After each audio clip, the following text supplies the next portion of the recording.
Herzlich willkommen zu einem neuen Video. Heute zeige ich euch ein schnelles und einfaches Rezept für eine leckere Reispfanne mit Curry, Gemüse und Kichererbsen. Dafür als erstes eine Zwiebel und 1 bis 2 Knoblauchzehen abziehen und fein hacken. Außerdem habe ich hier noch ein kleines Stück Ingwer, schälen und dann ebenfalls fein hacken. Wenn das erledigt ist, eine große Pfanne mit einem guten Schuss Öl erhitzen.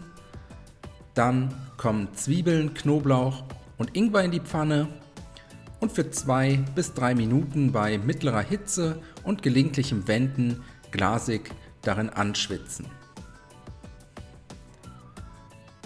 Währenddessen können wir noch die Möhren vorbereiten, insgesamt 3 Stück längs vierteln und dann in kleine Stücke schneiden.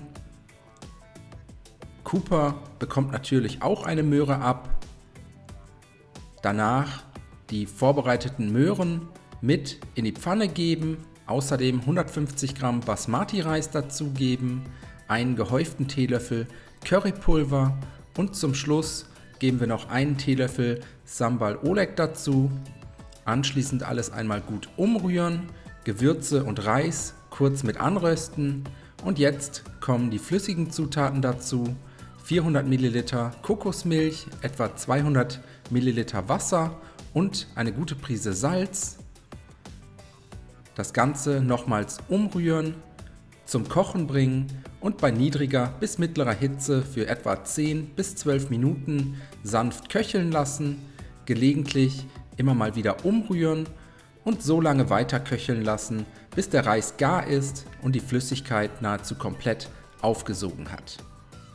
Zum Schluss kommen eine Dose abgetropfte Kichererbsen und je 150 Gramm Mais und Tiefkühlerbsen dazu.